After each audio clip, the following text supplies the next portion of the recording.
pessoal, meu nome é Lívia Pele Palumbo e eu estou aqui com vocês para a gente dar continuidade no nosso relacionamento de estudos e preparação para gabaritar as questões de direito penal da prova descrevente do Tribunal de Justiça de São Paulo. Dando continuidade à análise dos crimes contra a fé pública, nós vamos estudar agora o artigo 301 do Código Penal, que trata da conduta de certidão. Vamos estudar o artigo 301 do Código Penal, que trata da certidão ou atestado ideologicamente falso. Então, aqui é a conduta de atestar ou certificar falsamente, em razão de função pública, fato ou circunstância que habilite alguém a obter cargo público, isenção de ônus ou de serviço de caráter público ou qualquer outra vantagem. A pena aqui é de detenção de 2 meses a 1 ano. Pessoal, lembrando que o artigo traz para a gente todas as informações que a gente precisa para entender aquela conduta tipificada.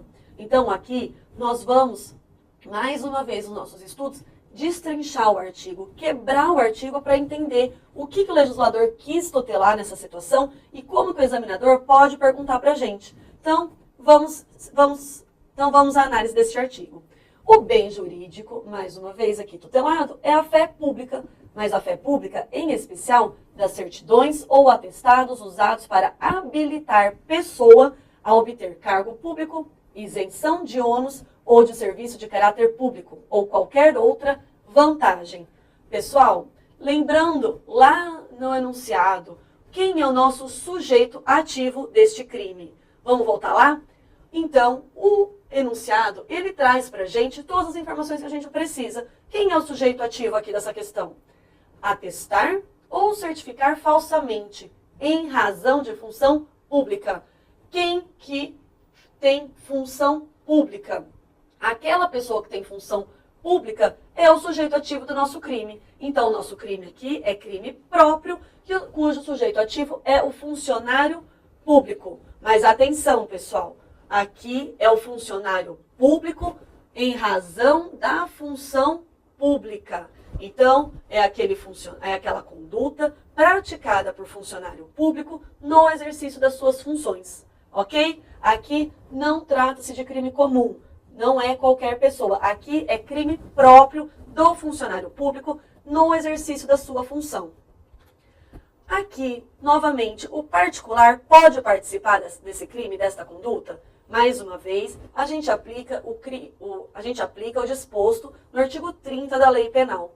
O artigo 30, ele trata das circunstâncias incomunicáveis do crime, mas quando elas forem elementares àquele tipo penal, elas se comunicam. Aqui, a situação é elementar do crime, é elementar do tipo penal. Então, se o particular participar dessa conduta, essa situação, sim, se comunica ao particular e ele vai responder pelo crime. Aqui, o sujeito passivo é o Estado e, em segundo lugar, a pessoa eventualmente lesada. Na sequência, nós vamos analisar os núcleos do tipo penal. Quais são os núcleos, o tipo objetivo desta conduta? Nós temos atestar ou certificar falsamente, em razão de função pública, fato ou circunstância que habilite alguém a obter cargo público, isenção de ônus ou de serviço de caráter público ou qualquer outra vantagem. Aqui, nós estamos diante de uma falsidade ideológica, porque o crime cuida de caso específico de falsidade ideológica, porque aqui o que é falso é o conteúdo da declaração que aquele funcionário público emitiu. Mas aqui é um crime de menor gravidade. Isso nós visualizamos quando lemos a pena prevista deste artigo e de outro crime cuja conduta é parecida. Aqui, o que significa a certidão? A certidão é aquele documento guardado na repartição pública. E o que é o atestado? O atestado é o testemunho ou depoimento por escrito do funcionário público sobre algum fato ou circunstância. E nós temos que aqui, ele traz as vantagens dessa conduta: a obtenção de cargo público, a isenção de ônus ou de serviço de caráter público. Mas ainda ele estende a ou qualquer outra vantagem. Pessoal, esse qualquer outra vantagem, vou pedir para vocês grifarem e ao lado escreverem comigo. Qualquer outra vantagem, mas essa vantagem tem que ser de caráter público, ok? Então, qualquer outra vantagem, desde que seja de caráter público. Aqui, então, a fé pública, em especial as certidões e atestados, como objeto da tutela penal, exige do agente o quê? Aquela vontade de praticar os núcleos do tipo penal, quais sejam atestar ou certificar falsamente o fato ou circunstância que desencadeiem aquelas vantagens de caráter público. Então, aqui, exige-se do agente o dolo, ok? Não temos a previsão de modalidade culposa. Tudo bem. Como que o legislador pode perguntar para a gente? Nós já sabemos que exige dolo e que não há modalidade culposa. Aqui nós temos uma situação diferenciada no parágrafo 2º. O parágrafo 2º, ele traz aquela expressãozinha com o fim de. Vocês lembram nos blocos anteriores que a expressãozinha com o fim de, ela fala para a gente, pessoal, atenção, o legislador está querendo aqui o quê? A necessidade do dolo específico. O dolo específico aqui, no parágrafo 2º, é a finalidade de obtenção de lucro. Então, aqui, a finalidade de obtenção de lucro está prevista no parágrafo 2º e exige, então, o dolo específico. A consumação. A consumação vai se dar no momento em que o agente cria o documento falso. Aqui, mais uma vez, trata-se de crime formal. Aquela criação do documento para aquela obtenção de vantagem de caráter público. A tentativa também é possível, pois trata-se de crime plurissubsistente. Vários atos na mesma conduta. Aqui, nós temos que a falsidade é ideológica, mas o parágrafo 1º vai trazer para a gente falsidade material. Pessoal, esse parágrafo pede para a gente um asterisco do lado. Por quê? Porque o caput vai falar da falsidade ideológica, que é o conteúdo do documento, e aqui o parágrafo 1º vai trazer para a gente a falsidade material daquele atestado ou certidão.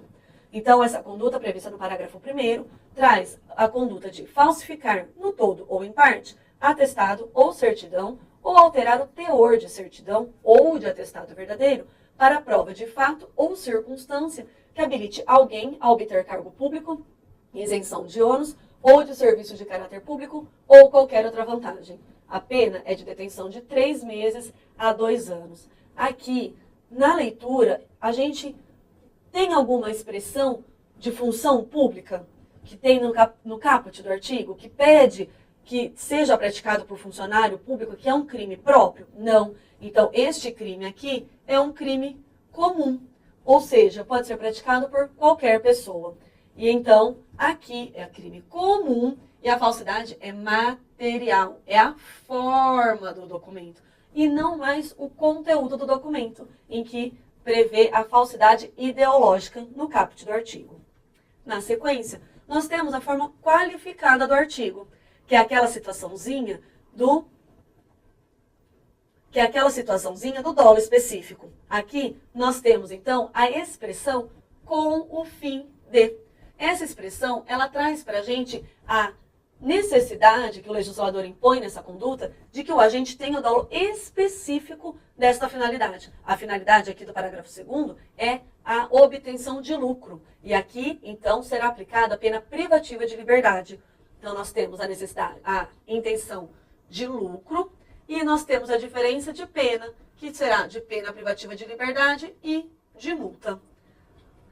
A ação penal pública, a ação penal deste crime é pública e incondicionada. Lembrando que os crimes previstos no caput e parágrafo 1º caracterizam-se como infração de menor potencial ofensivo, pois a pena máxima não ultrapassa 2 anos, o que deve então seguir o procedimento da Lei 9.099 de 95.